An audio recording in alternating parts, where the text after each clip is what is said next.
The phone rang at 1:17 a.m. My brother's number lit up the screen. A detective. A man who rarely shook, never stuttered. But tonight, his voice cracked. "I'm reviewing surveillance footage from a homicide downtown, 10 minutes ago." His breath sounded thin, stretched. "Why are you calling me?" Silence. Then a tremor. "Because your wife is the prime suspect. I'm looking at her right now, holding the murder weapon." I laughed, sharp, instinctive. "That's impossible. She's upstairs, asleep." A pause. He lowered his voice. "Leave the house, now." My chest froze. The line went dead. I stared at the staircase. Every shadow stretched long across the floor. The house seemed too quiet, like the silence itself was waiting to fracture. I wanted to believe he was wrong, that the grainy footage was a trick of the light, that the woman in the video wasn't the same one lying in my bed. But something inside me shifted, something cold.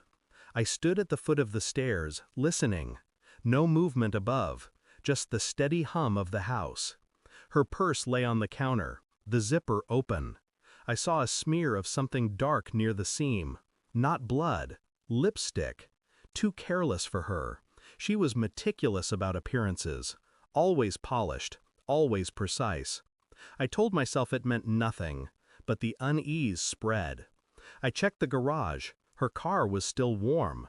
She claimed she hadn't left all night, but the heat radiating off the hood whispered otherwise. When I crawled back into bed beside her, she stirred.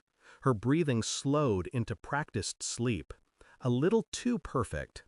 I turned my face to the ceiling and let the questions burrow in. Where had she gone? Why lie? Why was my brother so sure? The longer I listened to her measured breaths, the more I realized I didn't know who I was lying next to.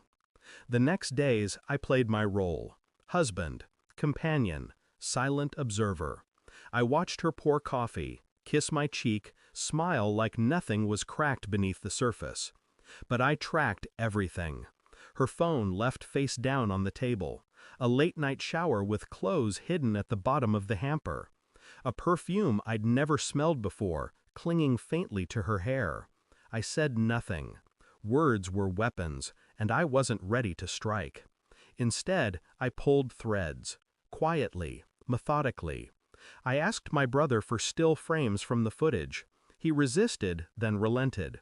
The image was blurred, but the posture, the curve of the jaw, was unmistakable.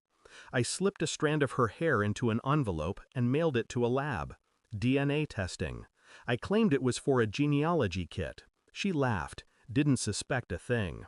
At night, I lay awake, replaying moments I'd ignored. Late calls answered in the bathroom. Excuses dressed as routines. Smiles that no longer reached her eyes. Every piece of evidence whispered the same truth. The woman I loved was not the woman she pretended to be. And still, I stayed quiet, because silence sharpens the blade. The results arrived on a gray Thursday. A plain envelope, unremarkable. But inside, confirmation.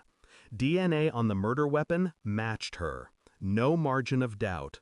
No trick of the light. That night, I placed the envelope on the dining table, sat across from her, said nothing. She picked it up, confused at first. Then her face drained as her eyes scanned the report. Her lips trembled. She opened her mouth to explain, but I only raised my hand. Don't. The silence crushed her. Her mask shattered, leaving only raw fear behind. I felt nothing. No rage, no heartbreak. Just clarity. I slid my phone across the table. A recording played. My brother's voice, steady now. She's on the tape, clear as day. Her hands shook. "You don't understand." "I understand perfectly." My voice was ice. I stood, walked past her, and opened the front door. "The police will be here in 10 minutes. I made sure they got the evidence first. Her breath hitched. She reached for me, desperation raw. "Please don't do this." I looked at her one final time, a stranger in my wife's skin. "You already did this. to yourself." And I stepped outside. The night air was sharp, clean. Behind me, I heard her cry out, a sound stripped of control, the sound of someone realizing the game was over. I didn't turn back, not once. There was no pity left in me, no anger either, just the quiet satisfaction of truth exposed, deception burned to ash. Some betrayals don't deserve rage. They deserve silence. And silence was all I gave her. Because the moment I closed that door, she ceased to exist. I didn't lose a wife that night. I buried an illusion. Thanks for watching. Don't forget to like, share, and comment. Subscribe now to Cheating Stories Insight World for more amazing stories.